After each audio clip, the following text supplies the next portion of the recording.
बोलते हैं।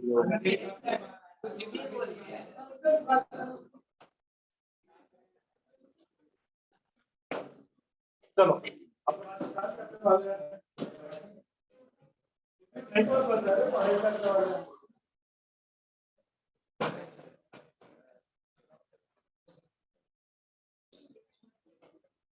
ओके, तो अभी नेक्स्ट क्वेश्चन पे आ जाता है।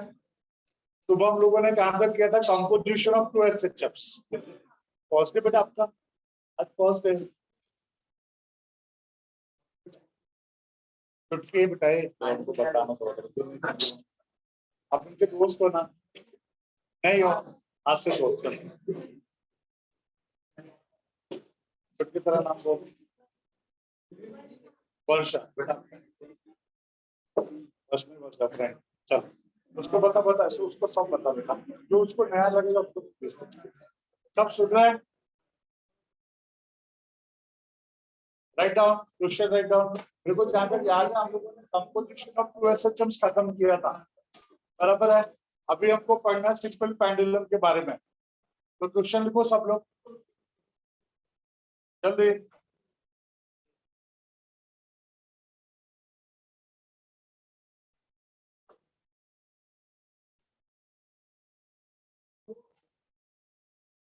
बेटा कोई दिख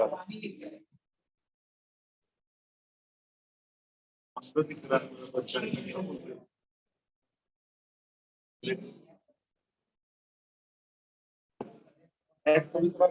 होता है तो ऐसा हो। ठीक है, जरा चेक करो। ओके, तो बोलो क्वेश्चन बोलो, write down. What is simple pendulum? What is simple pendulum? What is simple pendulum?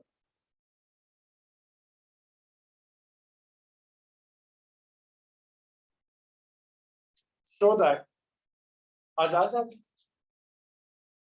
show that for small displacement, show that for small displacement, show that for small displacement, it is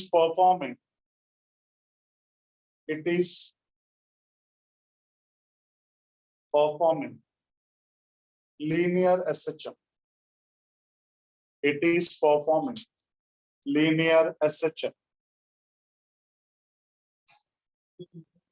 Hence,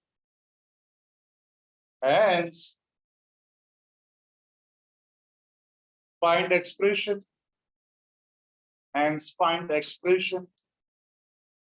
for its displacement.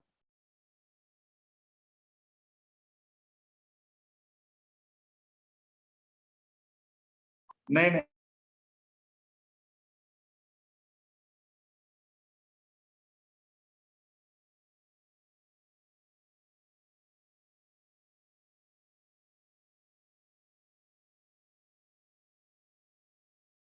लिखा सब लोगों ने? तो हाँ मुझे बताओ simple pendulum क्या? पिंकी बोल बेटा, पेंडुलम क्या? अरे बोल, गलत तो गलत। हाँ हाँ, जो लीनियर मोशन तो लीनियर मोशन है। कार जा रहा है हाईवे पे, चला जा रहा है, क्या सिलेक्टिव मोशन है? नहीं ना, टू एंड फ्रो मोशन। एक बात बोल बेटा, पिंकी इधर बैठी है, किसी को मारा नहीं है, तो गुस्सा आ गया, कैसा होगा इसका एक्सप्रेशन? तोबड़े का टू एंड फ्रो मोशन, तो कैसा तोबड़ा पेंडुलम है? नहीं है ना, नहीं है ना बेटा, नहीं मारूंगा तेरे। चुपना, जिसके घर शीशे के होते दूसरे को पत्थर नहीं मारेंगे। तू भी चश्मा वाला है, चुप बैठ।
जिसको हम डिफॉर्म नहीं कर सकते, तोड़ नहीं सकते, उसको हम लोग क्या बोलते हैं बेटा, बोलो, rigid body.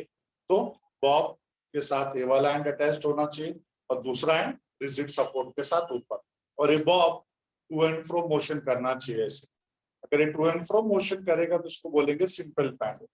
Instead of to and fro motion, instead of to and fro motion अगर ऐसा सर्कुलर मोशन करने लगा तो उसी को क्या बोलते हैं, क्वांटम। रोटेशनल डायनामिक्स में पढ़ाया था आप लोग, बराबर है। पहली बात, ये बहुत हैवी क्यों होना चाहिए, देख देख, इसका वाइब्रेटरी मोशन भी थोड़ा है and to and fro motion भी है, लेकिन अगर बहुत हैवी रहेगा ना बेटा, उसका सिर्फ एक ही मोशन होगा, बोलो क्या, टू एंड फ्रो, इसका सिर्फ टू एंड फ्रो मोशन होगा और कुछ नहीं। मेरा बात समझो, तो सिर्फ इसका टू एंड फ्रो मोशन हो, टू एंड फ्रो के साथ साथ इसका रोटेशनल या कोई और मोशन नहीं होना चाहिए, आइडियल सिंपल पेंडुलम। दूसरी बात, इसका साइज बहुत छोटा क्यों होना चाहिए, इसका साइज जितना बड़ा होगा एयर रेजिस्टेंस उतना ज्यादा होगा, तो एयर रेजिस्टेंस कम से कम हो, इसके लिए उसका साइज क्या होना चाहिए, छोटा हो। दो चीज हो गया। तीसरा, रिजिड सपोर्ट के साथ फिक्स होना चाहिए। फिर तीन कंडीशंस हैं simple pendulum, ideal simple pendulum. ठीक है, तो पहले हम पेंडुलम के बारे में लिखेंगे कि पेंडुलम है क्या, फिर हम लोग प्रूव करेंगे it is performing linear SH, मतलब थोड़ा सा डिस्प्लेसमेंट अगर है, थोड़ा सा ऐसा डिस्प्लेसमेंट है बेटा, सब थोड़ा सा डिस्प्लेसमेंट है, तो थोड़े से डिस्प्लेसमेंट के लिए क्या परफॉर्म कर रहा है, लीनियर एसएच, ये हमको प्रूव करने का। अब में से कौन मुझे बताएगा लीनियर एसएच परफॉर्म कर रहे, प्रूव होने के लिए क्या बताना पड़ेगा, कम आज छुट किया जा, तेरी मंडली वाले तो आगे तेरे से पहले, चले बेटा, thank you. Okay, so what I was telling about, क्या क्या कंडीशन है, क्या इक्वेशन आएगा तो हम बोल सकते कि भाई लीनियर एसएच परफॉर्म कर रहा है। हाँ, सबसे पहला क्वेश्चन वही पढ़ा हम लोगों ने, कमन ब्लू, सबसे पहला क्वेश्चन वही पढ़ा हम लोगों ने, बोल क्या पढ़ा है, what is condition for linear SH. हाँ,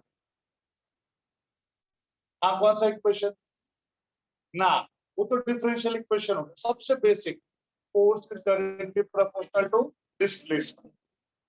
एक कंडीशन अगर आ गया मतलब प्रूव हो जाता है। ठीक है, प्रूव करते हैं अपन, ठीक है, स्टार्ट करें, राइट डाउन एवरीवन, पहला answer, when a very heavy mass, answer pendulum, when a very heavy mass,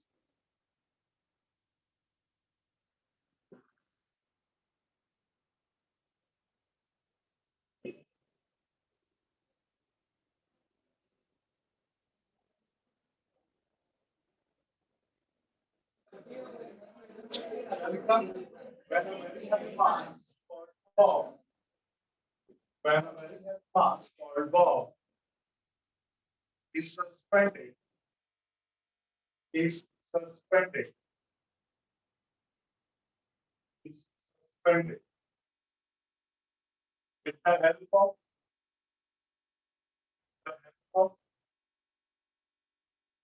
with the help of light, wind, light, wind, wind, and inextensible string, and inextensible string, फिर से बोल रहा हूं, when a very heavy mass called Bob is suspended with the help of light, wind, and inextensible string in such a way that, another end of the string, another end of the string is fixed with, another end of the string is fixed with rigid support, is fixed with rigid support, rigid support, and Bob is performing to and from motion. and Bob is performing to and fro motion.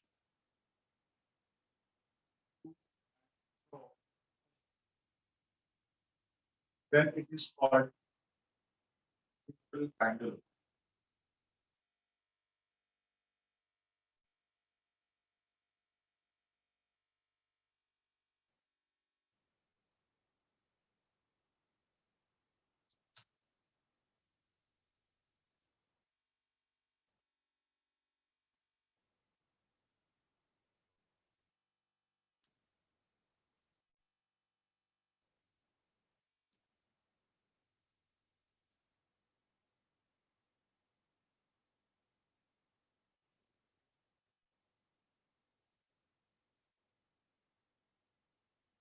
Hello ये देखो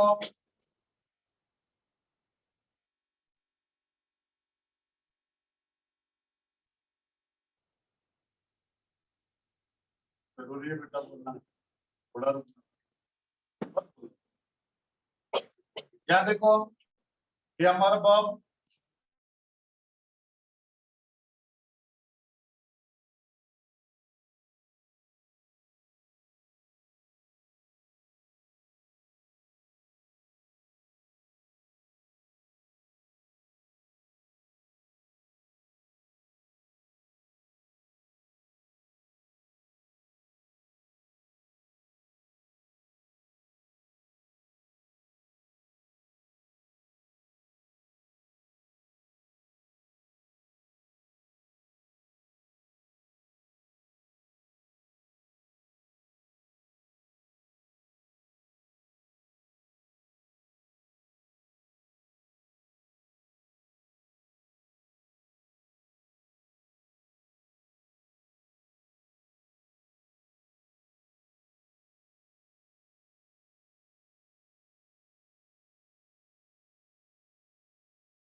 okay ये देखो F is equals to minus mg theta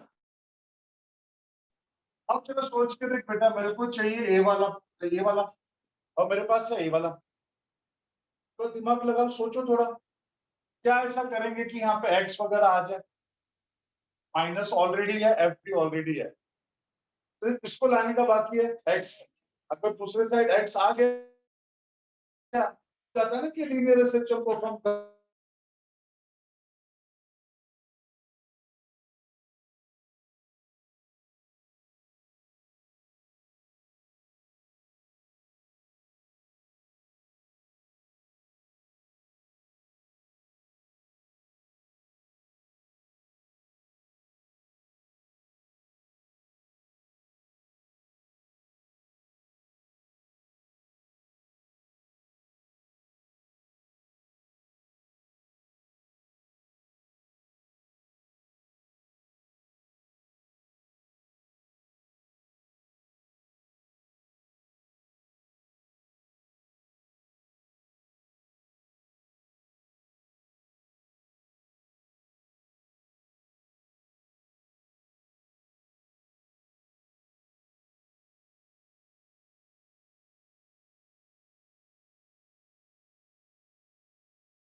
मेरा बात सबको समझा है?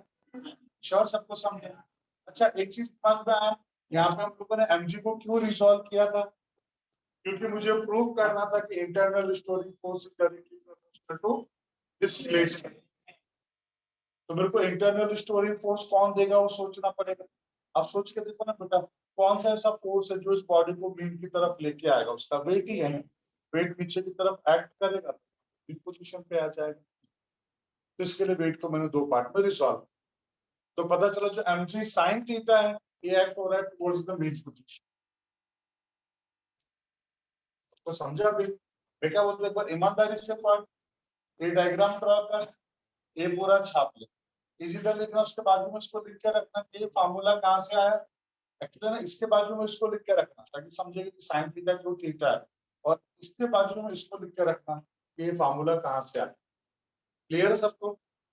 बेटा बाउंस जा रहा है, उसको समझ में आ रहा है? चलो चलो चलो, पर ध्यान से आएगा इसको कभी एंड होने को ऐड टॉपिक इसके लिए तो ठीक है, ध्यान दे ध्यान आएगा। तो जल्दी से पर फिर इसको देख जल्दी।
पीडीएफ शीशा में बोल रहे। हाँ ऑलरेडी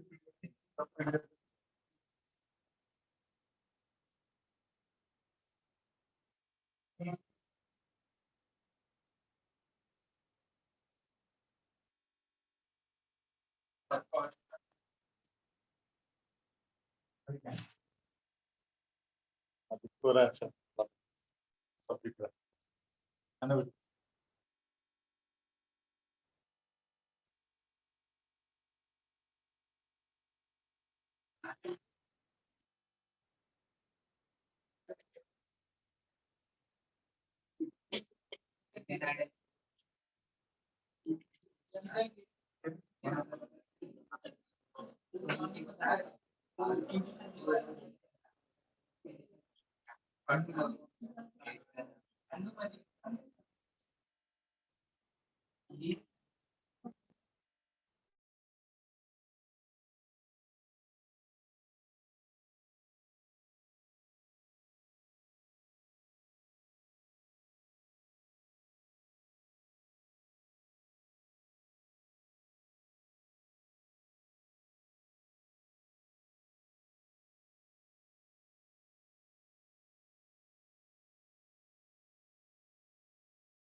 ओके, इसके नीचे लिखेंगे hands for small displacement,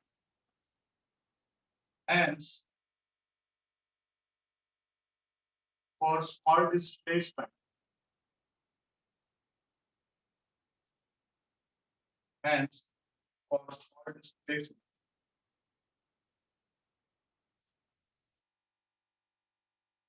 Pendulum is performing linear SHM. Hence, for small displacement, simple pendulum is performing linear SHM. हो गया? कैसे पता चला? Because यहाँ पे force, that is internal storing force, is directly proportional to displacement.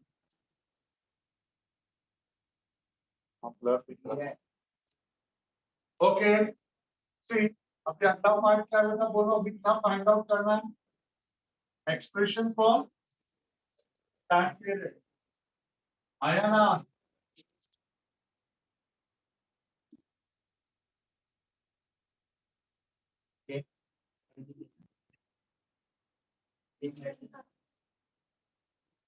हाँ,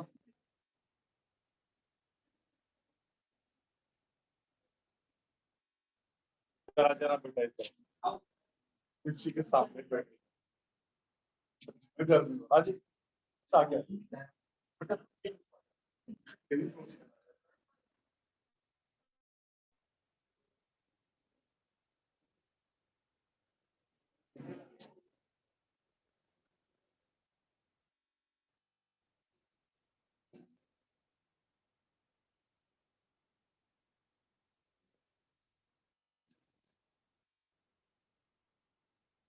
तो नया देखो, अगला पार्ट क्या सॉल्व करना आपको?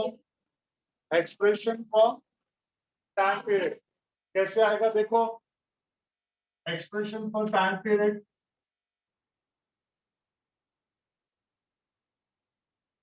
एक्सप्रेशन फॉर टाइम पीरियड और बोले बस से टाइम पीरियड क्या होता बोलो. T is equals to 2 pi by omega, formula है ना. T is equals to 2 pi by omega. अब बोलोगे सर ये तो आपने हमको सर्कुलर मोशन में पढ़ाया था, T is equals to 2 pi by omega, और हम ऑसिलेटरी मोशन पढ़ रहे हैं, उसमें भी हम वही फॉर्मूला अप्लाई कर रहे हैं. अरे आज ही प्रूफ किया हम लोगों ने, circular motion is equivalent to oscillatory motion. आज सुबह में प्रूफ किया था ना अपन ने, दोनों सेम है. तो यहाँ पर भी टाइम पीरियड का फॉर्मूला वही होगा. क्या बोलो? T equals to 2 pi by omega. तो T का एक्सप्रेशन चाहिए, 2 pi हमारे घर का ही है. सिर्फ एक ही चीज हमको पता होना चाहिए ना, बोलो क्या? ओमेगा. ओमेगा का वैल्यू यहाँ से हमको निकालना पड़ेगा. यहाँ से कैसे आएगा देख बोलूंगा. Force equals to minus mgh by l.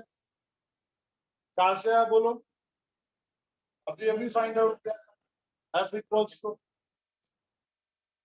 Force की जगह क्या लिख सकते हैं? Mass into acceleration, that is minus mgh by l.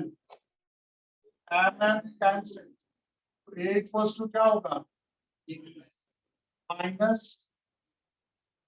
gh by l. ये हमारा एक्सीलरेशन हो गया. इसको हम लोग क्या बोलेंगे बेटा? बोलो इक्वेशन नंबर 1. फिर बोलेंगे और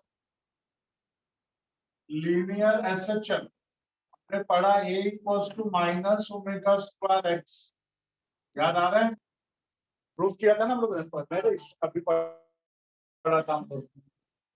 expression for acceleration of a particle performing oscillatory motion SHM, a is equals to minus omega square x. अब अभी दोनों को कंपेयर करेंगे. आप बोलोगे सर फिर से आप कुछ गलत बोल रहे हो. ये एक्सीलरेशन कहां से आया? पेंडुलम से. और ये एक्सीलरेशन लीनियर SHM का. आप इन दोनों को कैसे कंपेयर कर सकते हो? क्योंकि अभी हम लोगों ने प्रूफ किया ये दोनों भी सेम है। कौन कौन बोलो? लीनियर एक्सटेंशन और पेंडुलम, क्योंकि पेंडुलम में कौन सा मोशन परफॉर्म कर रहा है? Linear extension. हम दोनों को कंपेयर कर सकते हैं, तो कंपेयर करेंगे minus omega square x is minus dx by L. Minus minus cancel, x x cancel. Omega square is d by L. Omega equals to under root d by L. Limit ऐसे किस? अब क्या बोलेंगे? Let t be the time period. T is pi by omega. Therefore, t is equals to 2 pi. What is the value of omega? d by L. इसको ऊपर लेके जाओ L by G। देखो 9th स्टैंडर्ड से पढ़ रहे थे और 12th स्टैंडर्ड में आके क्या हम लोगों ने ये दोनों मतलब एक क्वेश्चन 9th से पढ़ रहे हैं ना, t is equal to 2 pi under root L by G। अभी प्रूफ किया कि नहीं, t is equal to 2 pi under root L by G, तो ये हो गया एक्सप्रेशन फॉर टाइम पीरियड। ठीक है, देख बेटा अब जाके हमारा खत्म हो गया 3 क्वेश्चन। सबसे पहले पूछा था सिंपल पेंडुलम क्या, उसका डेफिनेशन आपने लिखा, फिर बोला show that it is performing linear structure, उसके बाद हम लोगों ने डायग्राम ड्रॉ किया, जब ये मीन के ऊपर है तो क्या, और मीन से डिस्प्लेस होके यहाँ पर आ गया तो क्या, यहाँ पे क्या क्या फोर्सेस, वेट, टेंशन। वेट को दो पार्ट में रिसॉल्व करेंगे और जो component towards the mean position act होगा उसी को हम लोग इंटरनल रिस्टोरिंग फोर्स बोलेंगे with minus sign. By minus sign, force are opposite in direction, उससे हमको प्रूव हो जाता है। उसमें भी हम लोगों ने क्या किया, सबसे पहले बताया कि sine theta is very small, तो थीटा इज वेरी स्मॉल, तो sine theta is approximately theta, और फिर थीटा में वही s is equal to r theta वाला फार्मूला सब्स्टिट्यूट कर दिया, तो हमको पता चल गया internal restoring force is directly proportional to displacement, और हमको हमारा एक्सप्रेशन मतलब आ गया मेन कि भाई इट इज परफॉर्मिंग लीनियर एस्ट्रक्चर। फिर इसके टाइम पीरियड के लिए एक्सप्रेशन चाहिए था, टाइम पीरियड के लिए देखो आपके सामने सॉल्व किया हम लोगों ने। कैसे सॉल्व किया, तो जो फोर्स का एक्सप्रेशन था उसी को हम लोगों ने ले लिया, फोर्स से एक्सेलरेशन निकाल लिया। क्यों एक्सेलरेशन निकाला, बिकॉज इस एक्सेलरेशन को लीनियर एस्ट्रक्चर के एक्सेलरेशन के साथ कंपेयर करना था। क्यों कंपेयर करना था, ताकि हमको ओमेगा आ जाए। हमको क्यों ओमेगा चाहिए था, क्योंकि हमको टाइम पीरियड आ, क्योंकि टाइम पीरियड का formula t is equal to 2 pi by omega है ना, और ये तो सर्कुलर मोशन में था, ऑसिलेटरी मोशन में क्यों यूज कर रहे हैं, because circular motion oscillatory motion same होता है।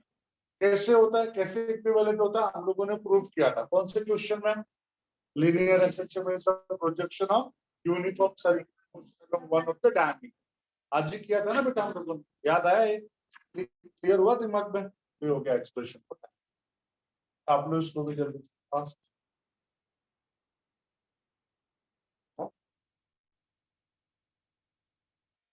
टाइम पीरियड, मैंने क्या बोला, डिस्प्लेसमेंट बोला बेटा, जरा क्वेश्चन चेक करो, टाइम पीरियड होगा लास्ट में, डिस्प्लेसमेंट बोला है मैंने, सॉरी उसको ए कर दो, टाइम पीरियड कर दो।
चलो अगले क्वेश्चन पे आ जाए, लिखो।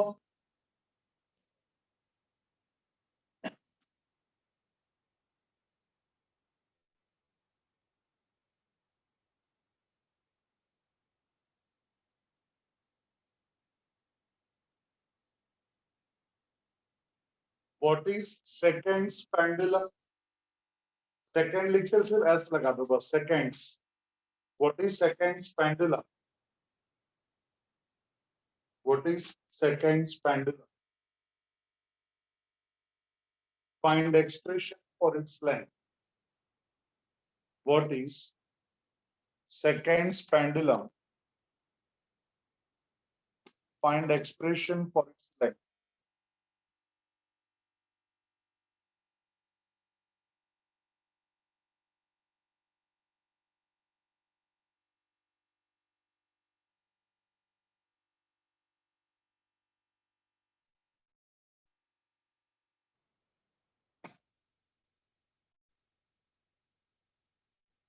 क्या लिखा?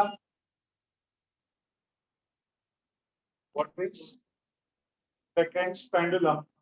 Find expression for its. Clear है? चलो अभी कैसा फाइंड आउट करेंगे बेटा? बोलो कैसे फाइंड आउट करेंगे?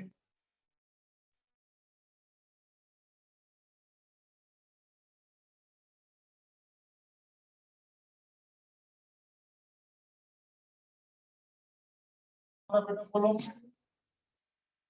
इसका लेंथ कितना होगा? बेटा बोलो 2 seconds। हमारा जो पेंडुलम है उसके एक ऑसिलेशन में कितना टाइम लगता है? 1 सेकेंड। वो पेंडुलम जिसका टाइम पीरियड 2 सेकेंड होगा उसको हम लोग क्या बोलेंगे बेटा? बोलो सेकेंड्स पेंडुलम। वो किस पर डिपेंड करेगा? क्या लगता है किस पर डिपेंड करेगा? वो डिपेंड करेगा उसके length. More will be the length, more will be the time period. जैसे हमारे घड़ी में जो पेंडुलम्स होते हैं उसमें 2 रहते हैं। एक छोटा सा पेंडुलम रहेगा, उसके एक ऑसिलेशन के लिए 1 सेकेंड लगता है, नॉर्मल पेंडुलम। ये थोड़ा बड़ा वाला वॉच रहता है जिसका पेंडुलम का लेंथ थोड़ा बड़ा रहे, 1 मीटर रहेगा ना, 1 मीटर, तो उसके एक ऑसिलेशन के लिए 2 सेकेंड ही लगेगा। डजंट मैटर कि यहाँ पे क्या मास अटैच्ड है। क्या बोला समझे? इसके ऊपर कितना मास अटैच्ड है उससे उसको कोई फर्क नहीं पड़ता। अगर 1 मीटर का लेंथ है तो उसको एक ऑसिलेशन के लिए 2 सेकेंड लगेगा ही लगेगा, नहीं लगेगा ऐसा हो ही नहीं सकता। समझा? लेंथ के ऊपर डिपेंड करे। वही चले जाओ एसएल वर्ड में चले जाओ, उसके पेंडुलम में बैठे, उसके पेंडुलम में कितना टाइम जाता है? 15 से 20 सेकेंड जाता है एक ऑसिलेशन के लिए। 15 से 20 सेकेंड। क्यों? लेंथ कितना बड़ा है, 4 माइल ज्यादा तो उसका लेंथ है। मेरा बात सबको समझ में आ रहा है बेटा क्या बोल? तो सबसे पहला क्वेश्चन है कि सेकेंड्स पेंडुलम क्या है और उसके लिए हमें एक्सप्रेशन फाइंड आउट करना। तो लिखो a pendulum, a pendulum, pendulum whose time period, a pendulum whose time period is 2 seconds, a pendulum whose time period is 2 seconds is called seconds pendulum.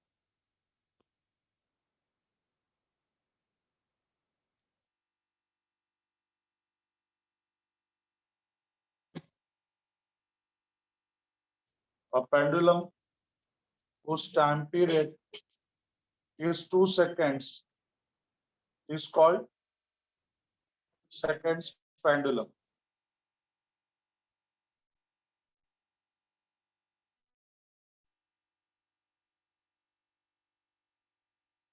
ठीक है? तो क्या लिखा आप लोगों ने? A pendulum whose time period is 2 seconds is called seconds pendulum. अब मुझे उसके लिए उसके लेंथ के लिए एक्सप्रेशन फाइंड आउट करना। देखो जरा सब लोग, how to find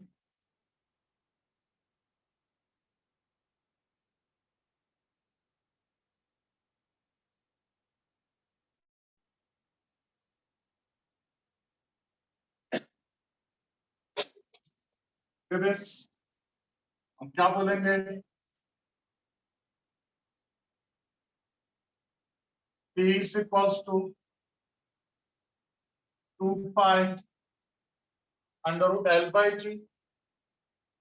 P equals to 2 pi under root, ये क्या है बेटा बोलो, for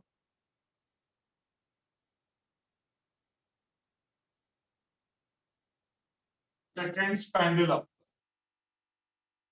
P is equals to 2 second, so 2 is equals to 2 pi under root L by G.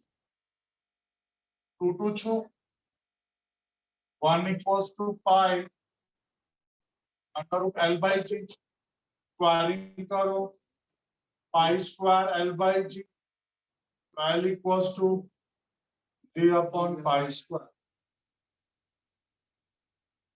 हो गया, यही चाहिए ना। कभी कभी एग्जाम में आता है, find length of the seconds pendulum and no data is given. लोग क्या सोचते हैं, डेटा तो कुछ दिया नहीं है, मिलेगा 2 मार्क्स फ्री का, क्या लगता मिलेगा? हमारा ट्यूबलाइट जलना चाहिए ना, इसके लेंथ के लिए जो भी वैल्यू चाहिए वो हमारे क्वेश्चन पेपर के फर्स्ट पेज पे दिया है। क्वेश्चन पेपर के फर्स्ट पेज पे सबका वैल्यूज दिया रहता है, जी का, पाई का, radius of the mass of the, सब जो भी कांस्टेंट वैल्यूज है ना, सबका वैल्यूज दिया रहता है। हमारे क्वेश्चन पेपर के फर्स्ट पेज पे दिया रहता है, बोर्ड में भी दिया रहता है।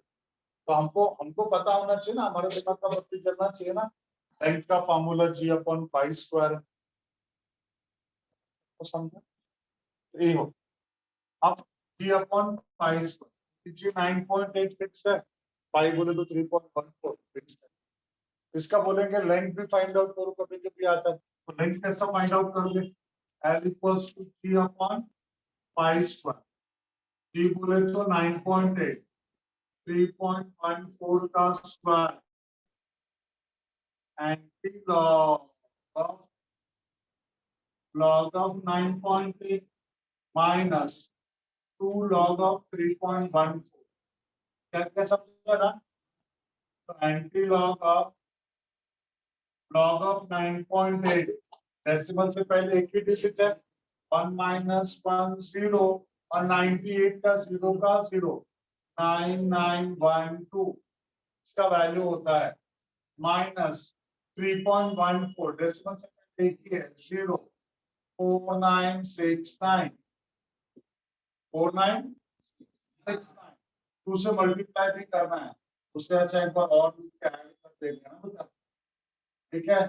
81, 30, 91, 90, that is anti-log of 991, 0.9938, minus करेंगे 12 minus 8 4, 12 minus 8 4, this is 10, 10 minus 3, 10 minus 3 7, 18 minus 9 9, this is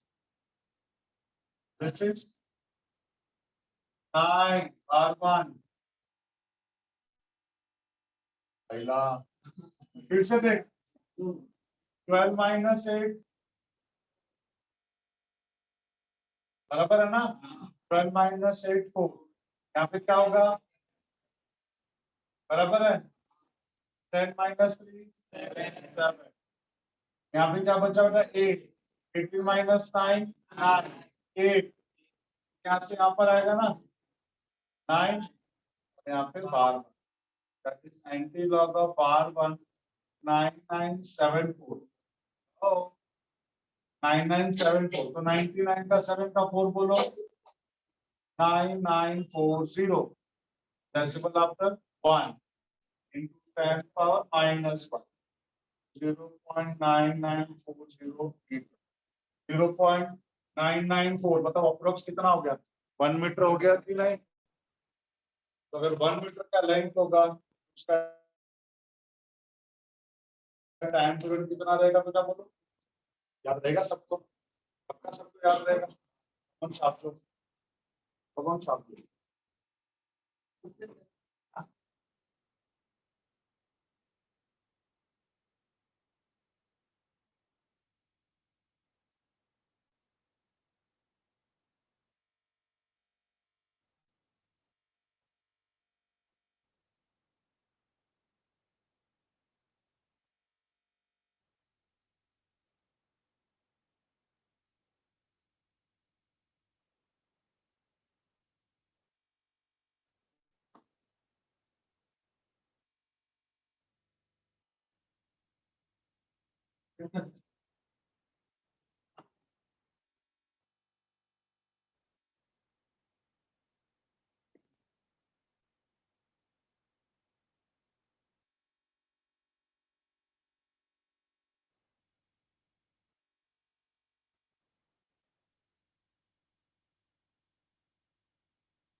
okay, चलो हाँ पे बोलो, हाँ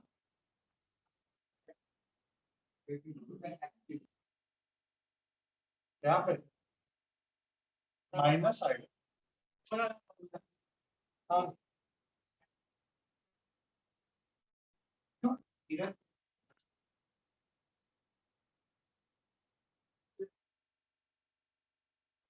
ऊपर जाएंगे तो ग्रेविटी नेगेटिव रहेगा ना, ऊपर तो नहीं जा रहे आप, आया ना? चलो हो गया।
इस डैम्प्ड ऑसिलेशन है क्या, चेक करो। डैम्प्ड ऑसिलेशन भी है, डैम्प्ड ऑसिलेशन भी है, ठीक है।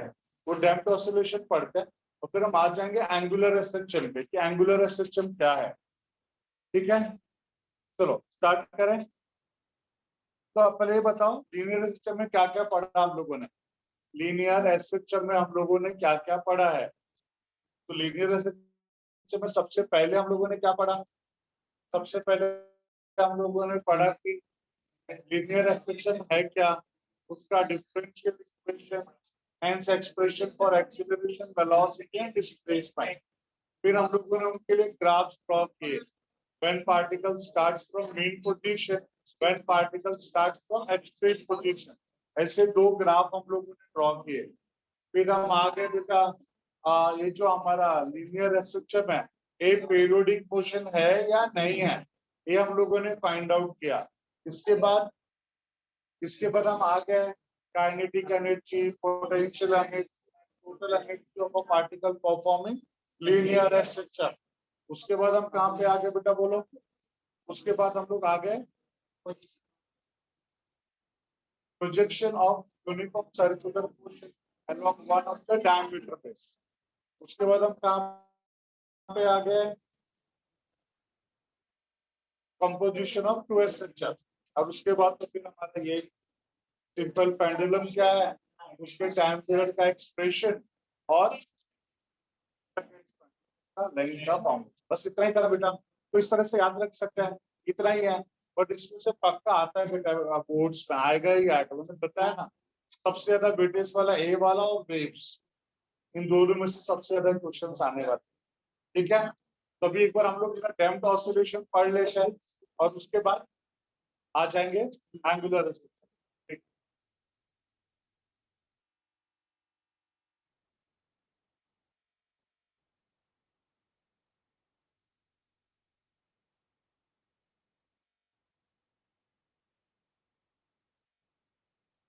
ठीक है, सूर्य सब यहाँ पे अभी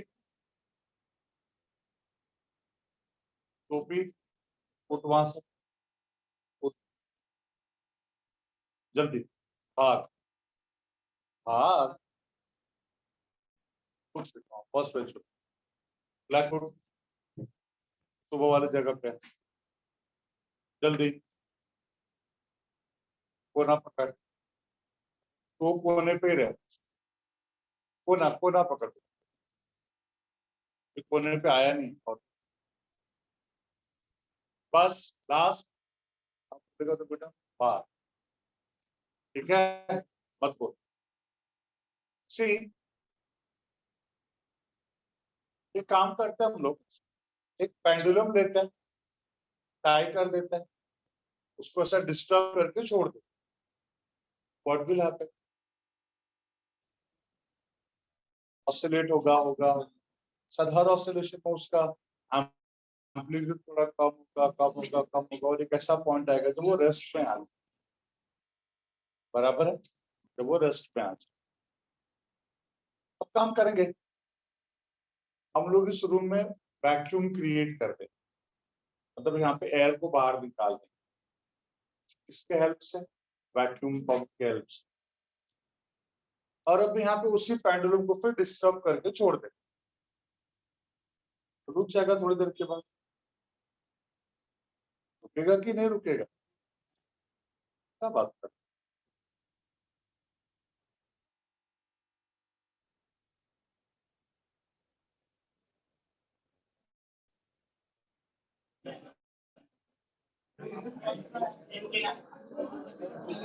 ठीक है,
potential into kinetic, kinetic into potential, P A चलता रहेगा, लाइफ टाइम चलता रहेगा।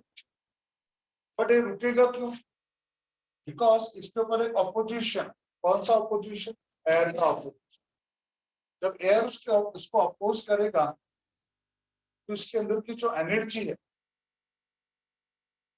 मैंने बोला ना always work has to be done, इसके ऊपर जो एक ऑपोजिशन है, फ्रिक्शनल फोर्स का जो ऑपोजिशन है, उसको ओवरकम करने के लिए इसके अंदर की जो स्टोर्ड एनर्जी है ना, वो थोड़ी थोड़ी यूटिलाइज हो जाए।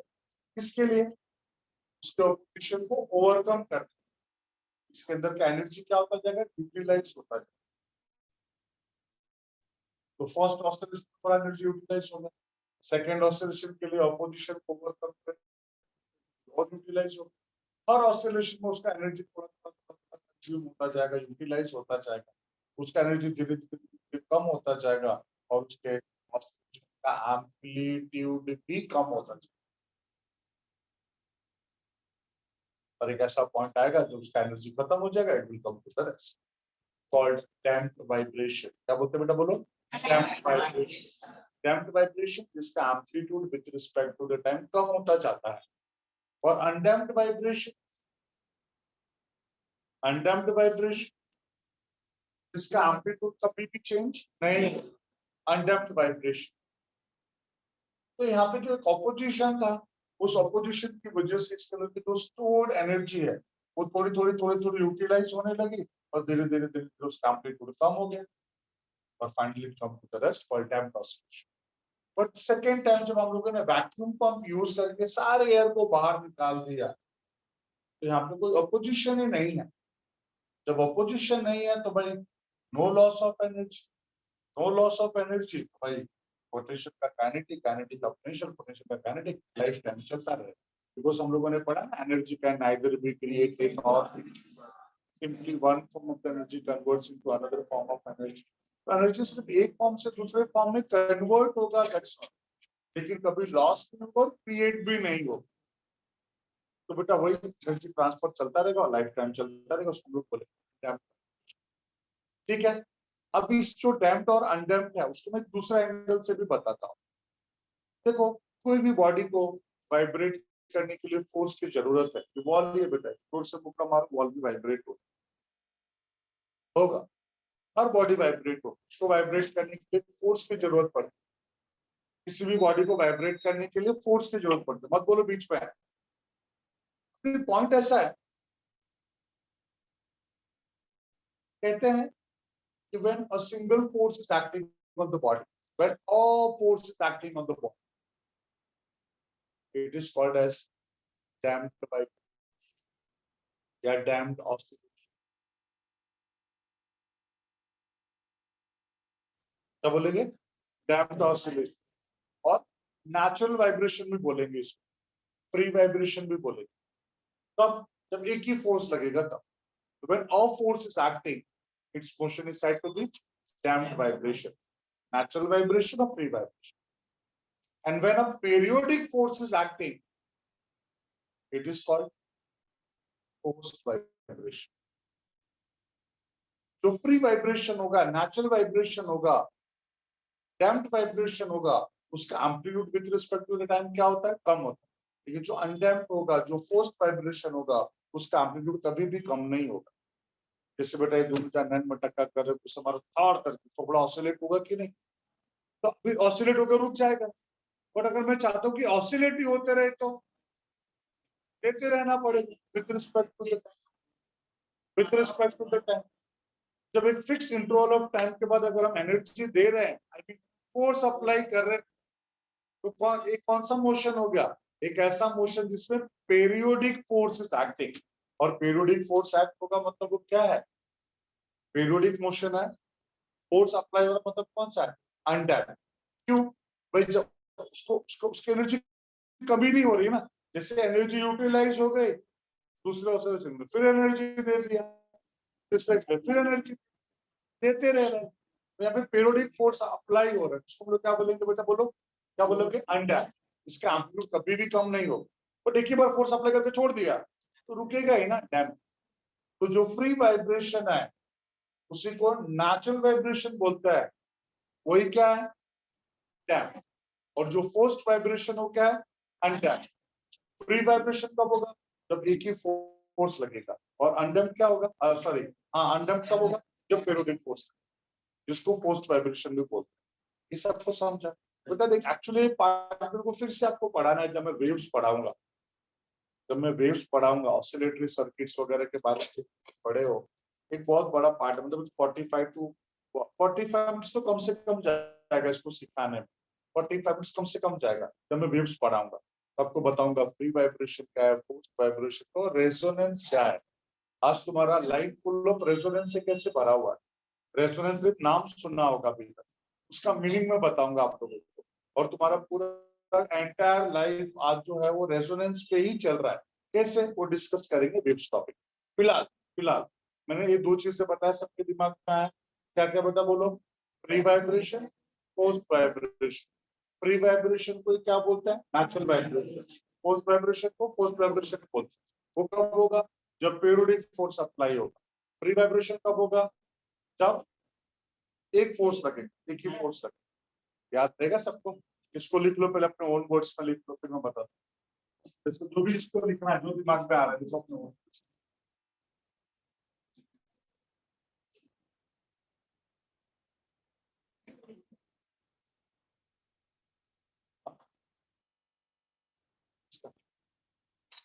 Then the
चलो डन।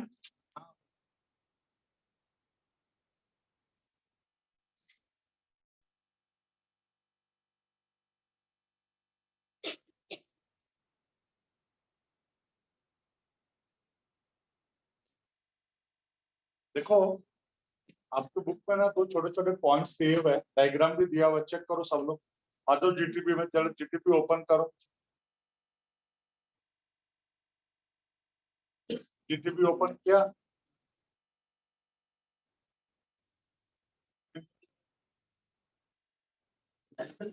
और पीछे, हाँ हाँ ये देखो पेज नंबर 126। देखो वहां पे छोटा सा इक्वेशन है, वही पॉइंट डिस्कस करना आपके साथ।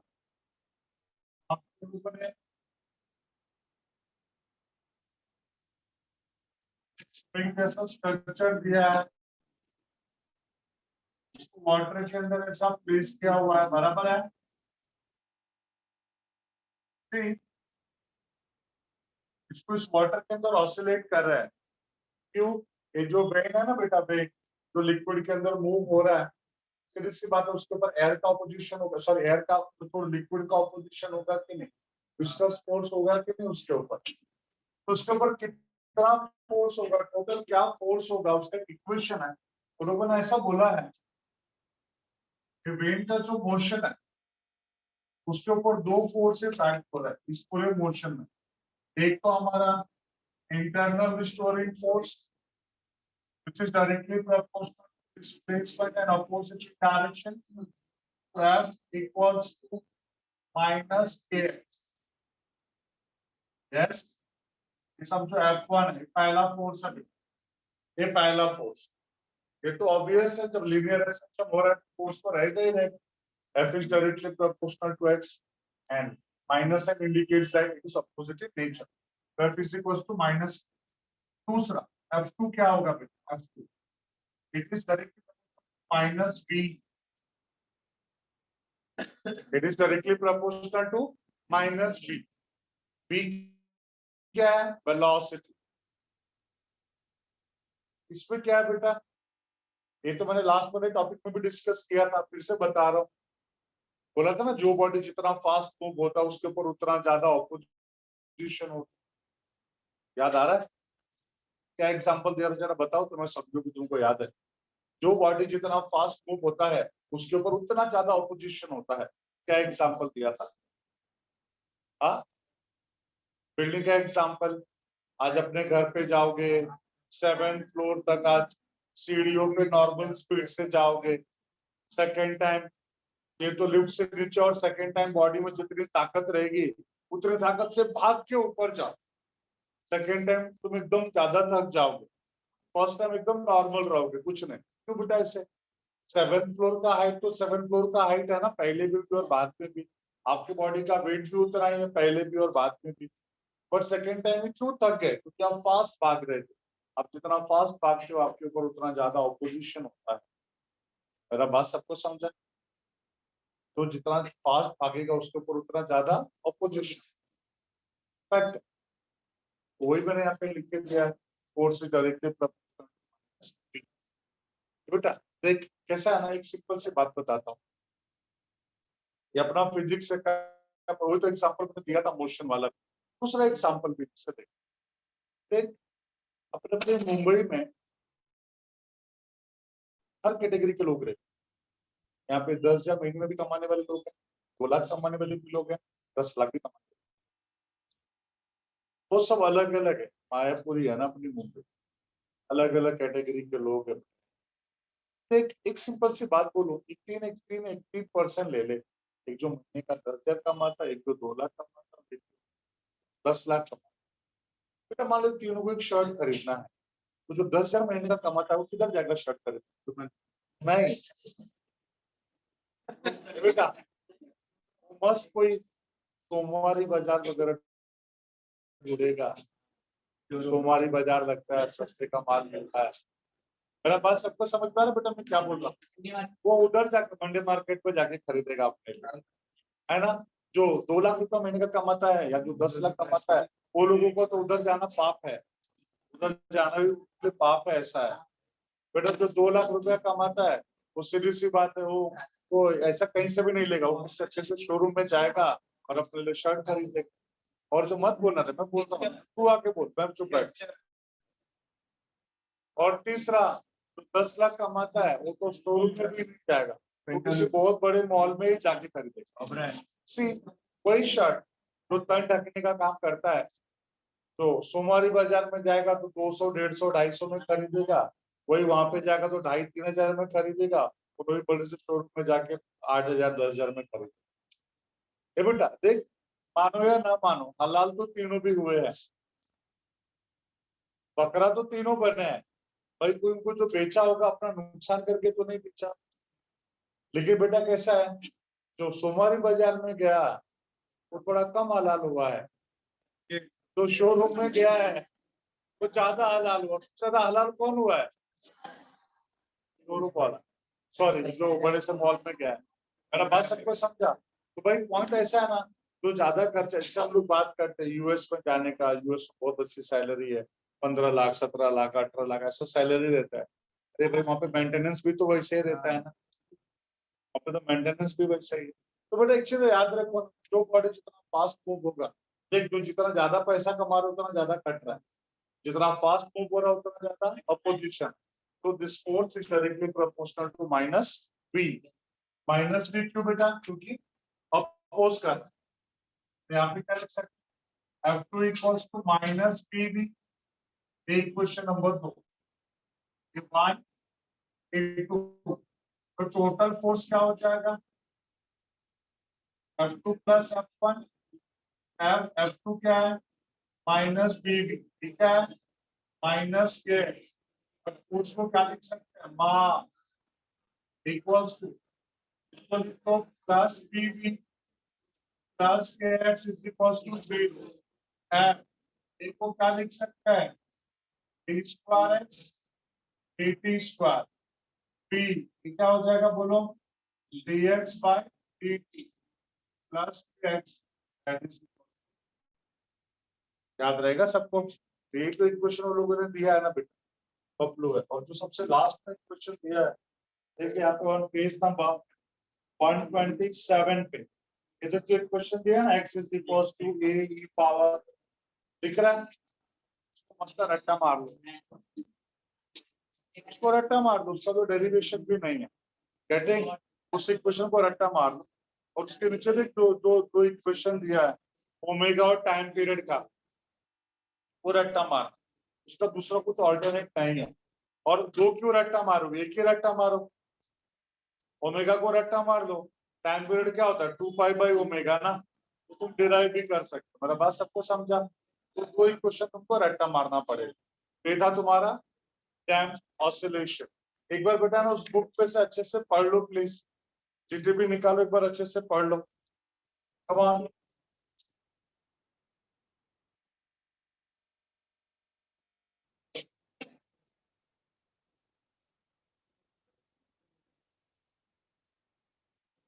चप्पल तेरे को भेजता हूं, बैग हो गया अंदर को मैं रख के भेजता हूं।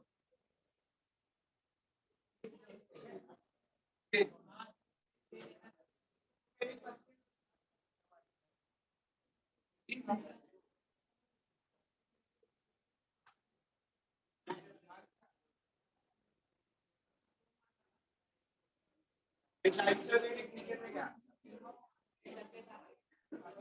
साइड से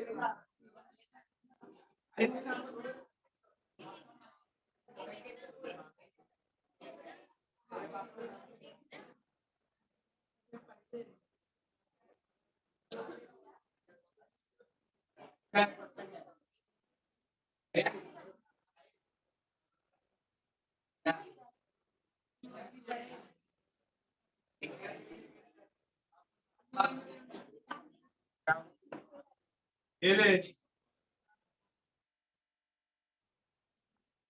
क्या रे मन, चल आ तेरे को चप्पल तेरे लिए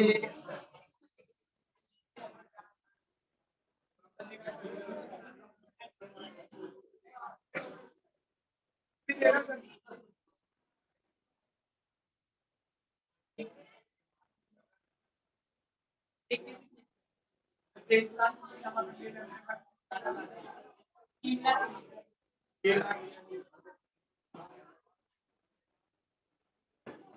ये कौन सा पड़ा है?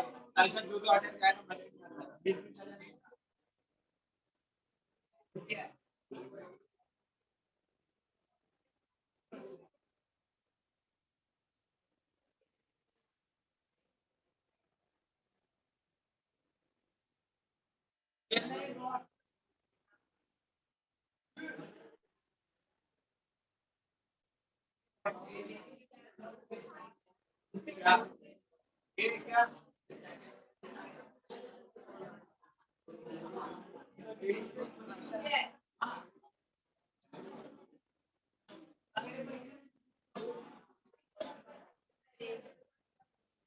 पता का कुछ नहीं करता है।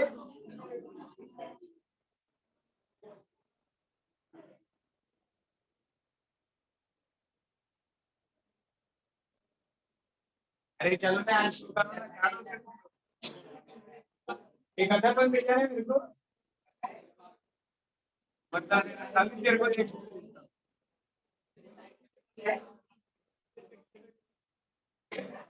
मैं दे दिया तेरे साउंड से। चलिए ये मैंने प्रणय को भेजा था, ये प्रणय को भेजा दे।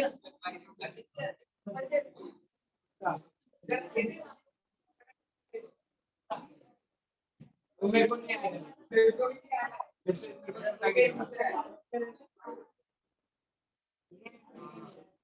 प्रणय तेरे को राम से भेजा।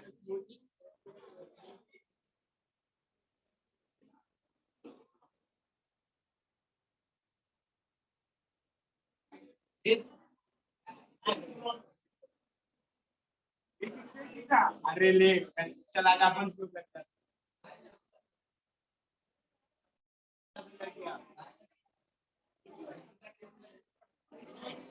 तो ये डबल रखा था मुझे उसके पास दिखते हैं उसमें जब जब आज तक हमने किया है।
सारे इसी बंद करो ना, वो देखो सोलर फंक्शन तो कर देते हैं।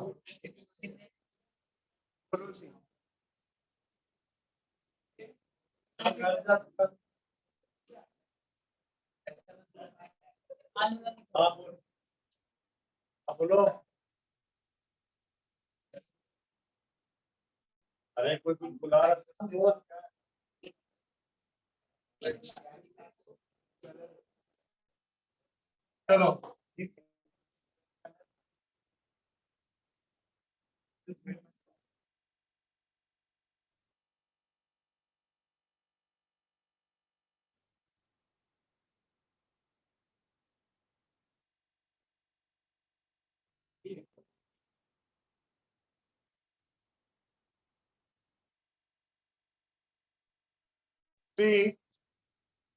सबका हो गया पढ़ के, क्लियर है वो वाला पार्ट।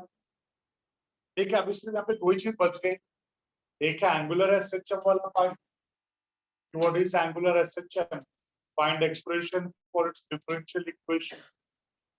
और दूसरा, जैसे हम लोगों ने यहाँ पे पढ़ा ना, एक सिंपल पेंडुलम जो है ये लीनियर एसएचएम परफॉर्म कर रहा है, उसी तरह से हमको प्रूव करना है कि मैग्नेट को अगर हम किसी मैग्नेटिक फील्ड में रख देते हैं तो वो भी एंगुलर एसएचएम परफॉर्म करेगा। अगर किसी मैग्नेट को हम मैग्नेटिक फील्ड में प्लेस कर देंगे तो क्या परफॉर्म करेगा? एंगुलर। ठीक है, तो ये दो क्वेश्चन बच गए। स्टार्ट करें हम लोग इसको। ठीक है, जरा सब लोग नोटबुक बुक सब बंद करो।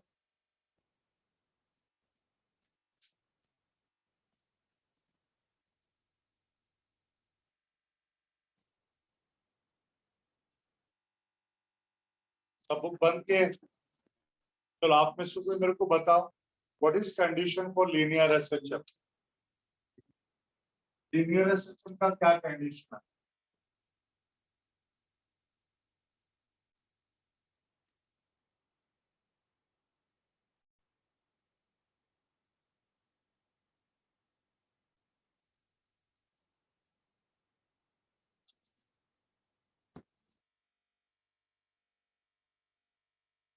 Linear SHF,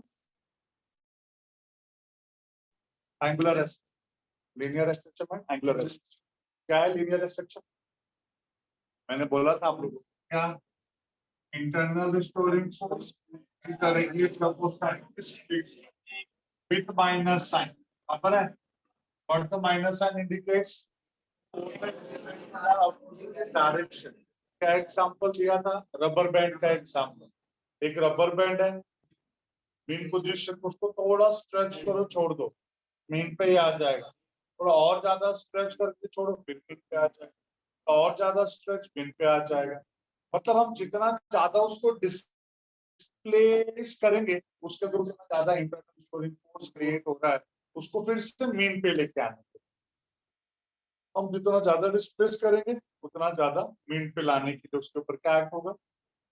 internal storing force. तो force directly proportional to displacement. तो F equals some constant, that constant is K.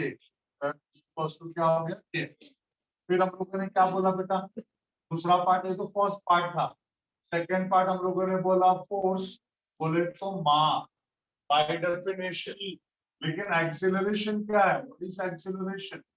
Rate of change of velocity a is equal to dv by dt, rate of change of velocity, that is d by dt। Velocity क्या है? dx by that is equal to d square x upon dt square. मतलब derivative का derivative बोले तो double order derivative, Ramsar के language में बोले तो डिफरेंशियल इक्वेशन। डेरिवेटिव के डेरिवेटिव को मतलब डबल ऑर्डर डेरिवेटिव को बोलते हैं ना डिफरेंशियल। तो ये हो गया D square X upon dt square. F is equals to what? m। यहाँ पे हो जाएगा D square X upon dt square. ये भी हमारा फोर्स हो गया। अब दोनों को इक्वेट करेंगे, m d square x upon dt square is equals to minus kx। m d square x upon dt square plus kx is equals to 0। तो d square x upon dt square plus k by m x equals to 0। तो यही हो गया हमारा d square x upon dt square omega square x। यही था ना बेटा? पक्का? सेम क्यों मैंने लिख के दिया? कुछ ऐसे भी होंगे जो लोगों ने ध्यान नहीं दिया हो, या कुछ ऐसे भी होंगे जिनका पहला दिन हो सकता है। मैंने पहले बता दिया लीनियर में क्या पढ़ा है, क्योंकि same to same angular, same to same क्या एंगुलर। अब एक बात बताओ, किसी भी बॉडी के लीनियर मोशन के लिए क्या चाहिए? फोर्स। और उसका रोटेशन के लिए क्या चाहिए? टॉर्क। यहाँ पे डिस्प्लेसमेंट क्या होता है? एक्स। तो यहाँ पे डिस्प्लेसमेंट क्या होगा? Angle theta. तो यहाँ पे हम लोगों ने क्या पढ़ा? A motion in which internal restoring force is directly proportional to displacement and opposite in direction और नेचर। इसके लिए F is equals to minus x। तो यहाँ पे क्या हो जाएगा?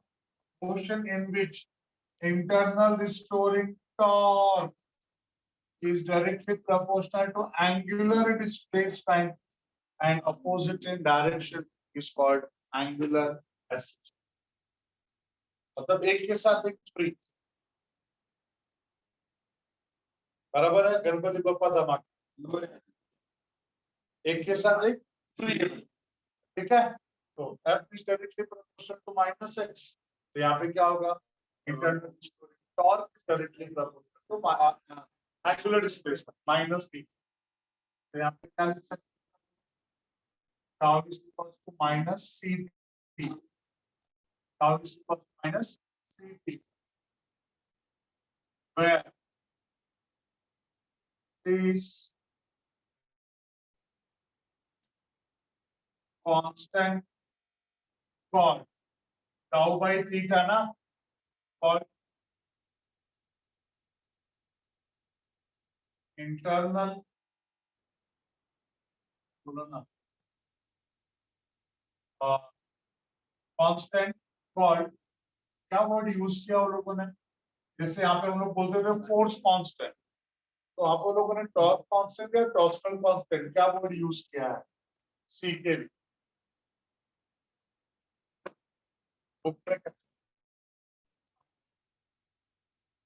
Torsional constant, torsional constant, constant called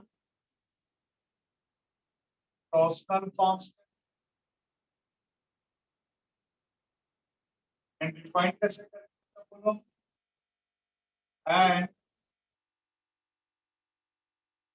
defined as, कैसे define करेंगे, internal restoring torque for unit angular displacement, defined as internal restoring torque for unit angular displacement, ठीक है।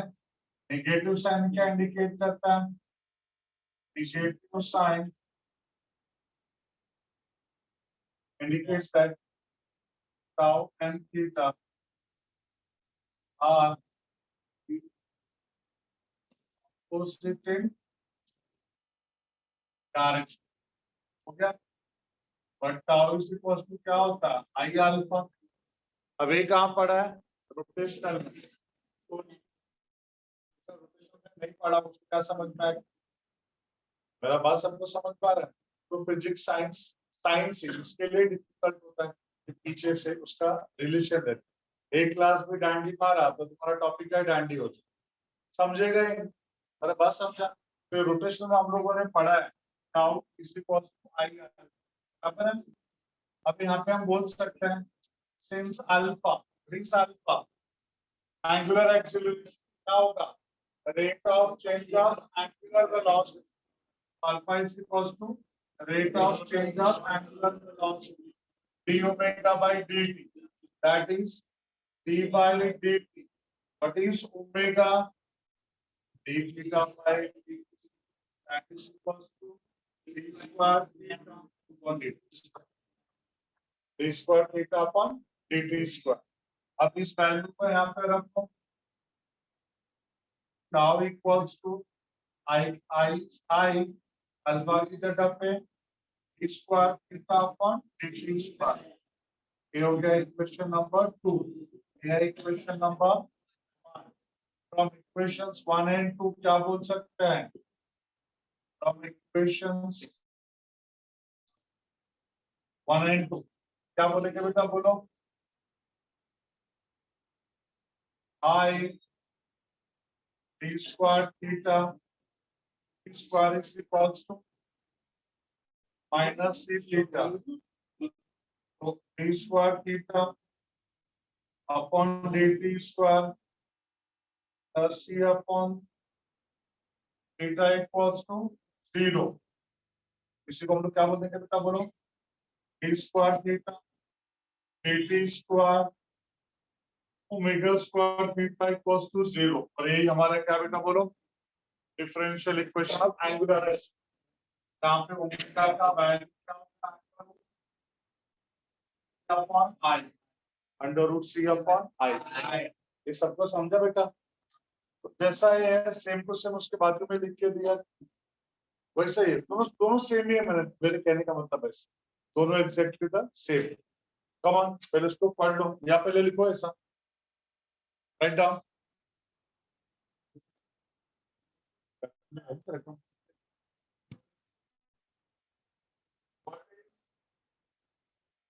What is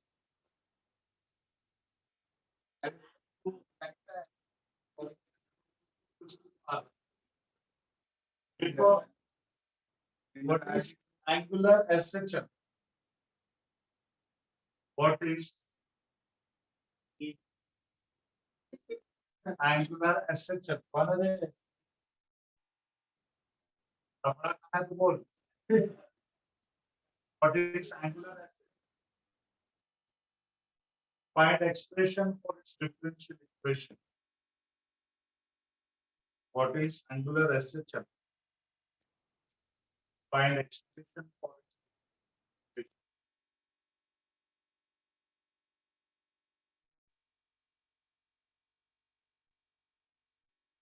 Find expression for its equation.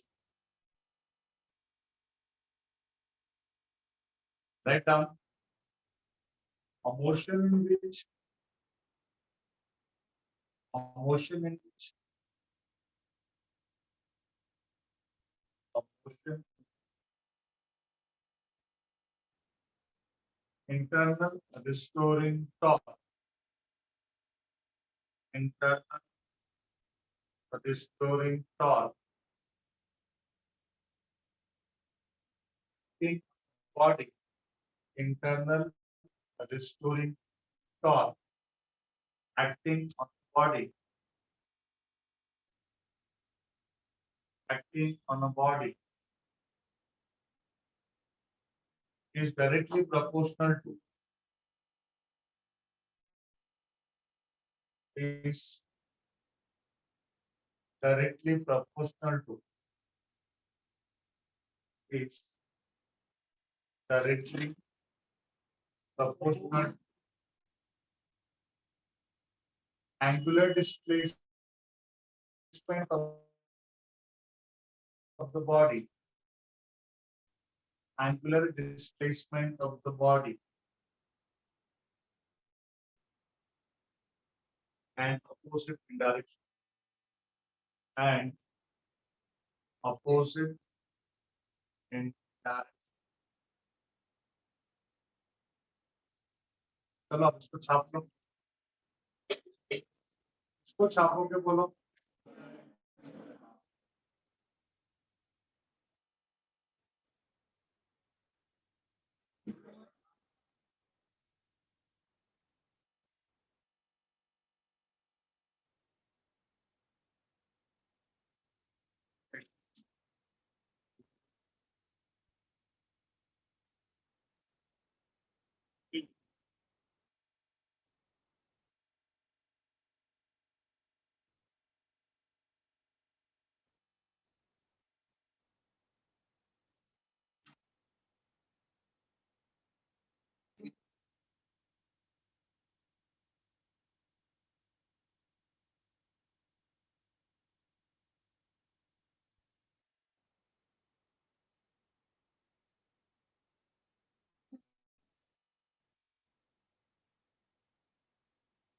यहाँ पे force constant है, इससे torque